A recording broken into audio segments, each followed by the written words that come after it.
talaga namin inaasahan yung aming mga kaganapan today kasi nga busy kami doon sa pag-aayos ng aming bahay at meron akong natanggap na message galing kay Ate Annalisa. Kaya agad kami bumalik sa aming apartment at magbihis lang talaga ng mabilisan kaya hindi na talaga ako nakapagsuklay ng aking buhok. Nagsuklay na lang ako ng buhok dito sa aming car gamit yung aking kamay kasi wala rin akong dala. Si Ate Annalisa pala is yung aming photographer sa aming kasal at nandito nga sila sa aming seat kasi pinuntahan nila yung tinadayo dito sa amin during summer na lavanda farm. At ngayong araw pala yung bukas noon, kaya pinuntahan nila at timing rin na day off ng aking asawa, kaya agad kaming pumunta doon. Matagal-tagal na rin na hindi kami nagkita ni Ate Annalisa, kaya gingrab ko na ang opportunity na pumunta kami doon kasi gustong-gusto niyang picturean yung aking Yana. At dito pala kami dumaan sa may way na papunta ito sa may kapital. Meron pa naman isang daanan which is doon sa kabila na madadaanan yung magandang simbahan, kaso sabi ng aking asawa, dito na lang kami dumaan kasi meron ditong magandang tanawin din. 10 minutes pala yung travel namin from the center going to the Lavanda kasi nga sa center kami nakatira. At kapag dito ka nakatira sa mga villages is napakatahimik talaga ng buhay mo dito. Napakalawak rin ng mga lupain dito na maaari mo talagang pagtaniman ng iba't ibang uri ng gulay, mga prutas at mga product na pwede mong ibenta pagdating ng anihan. Notice ko rin dito yung mga naglalakiyang mga bahay or mga mayayaman is nagbibenta rin sila ng kanilang product sa labas ng kanilang bahay. Kaya lang kapag gusto mo talagang magkabahay dito sa village is kailangan mo talagang matutong mag-drive para naman easy yung buhay mo ba. Meron namang mga store dito na pwede mong bilhan kaso nga lang medyo pricey nga yung kanilang presyuhan. Meron namang mga buses rin na pwede mong sakyan papunta doon sa may center kaso nga lang meron ding oras sila na pagdating at pag-alis ba. So, iba talaga kapag marunong ka mag-drive para easy lang yung paglakat-lakat mo ba.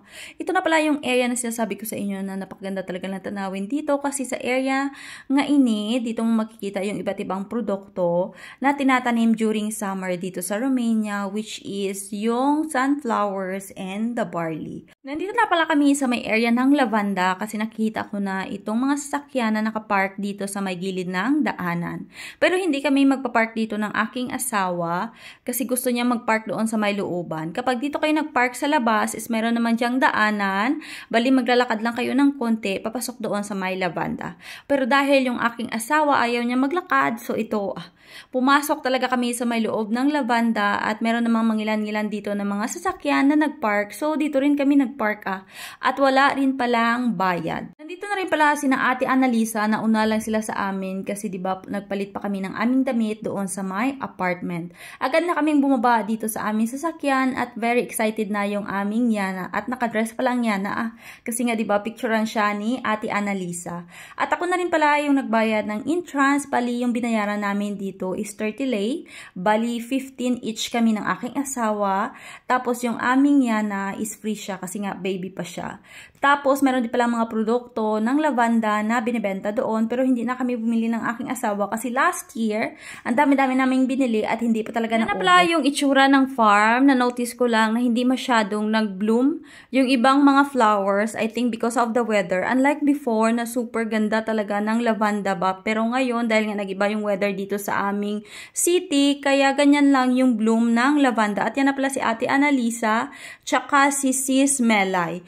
Pupunta na pala kami sa may area kung saan pipicturean ni Ate Annalisa itong aming Yana na nakadress pa. Hinahawakan pala ng aking Mr. Jan yung Yana habang naglalakad papunta doon kay Ate Annalisa kasi kita niyo naman diba lubak-lubak yung dinadaanan namin, hindi siya flat. Kapag bitawan namin tong Yana is talaga naman nga madusmo siya. Yan pala si Ate Annalisa o yung kukuha ng picture namin yung naka-blue. Baka may mga Pinay dito na naghahanap ng photographer in any occasion, especially doon sa may kapital, doon kasi naka-work si Ate Annalisa, pwede nyo siyang i-contact. I recommend her kasi napakaganda niya talagang kumuha ng mga pictures at napakagaling niyang mag-edit ng mga pictures also, especially kapag ikaw ay may mga blemishes ba. Just like me, marami kasi akong mga blemishes sa itsura. So natatanggal dahil sa kanyang galing sa pag-edit. At yan na nga yung Yana, naglalakad na siya dyan. Bravo! Ay, kagwapa! Marami din pala silang nilagay dito na iba't ibang uri para sa photoshoot. Kapag ikaw ay mahilig mag-pictorial, magdala ka lang ng iyong photographer at talaga namang mag-e-enjoy ka. Kamay sabit eh.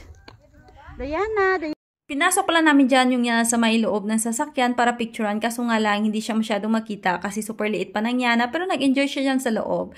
Then after that, bumili ng donut yung aking asawa at nagustuhan ng Yana. Dyan kami bumili sa may kulay blue na yan. After naming mag-picture-picture, nag-chill-chill muna kami dito sa may upuan. Kaso nga lang is bigla namang umulan, kaya agad kaming sumakay dito ng Yana sa sasakyan.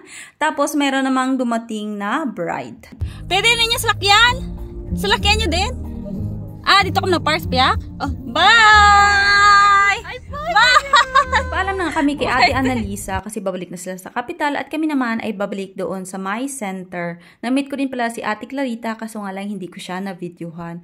To those who are interested na pumunta doon sa My Lavanda, they are open from 9 to 9 p.m. in the night tapos until June 20 na.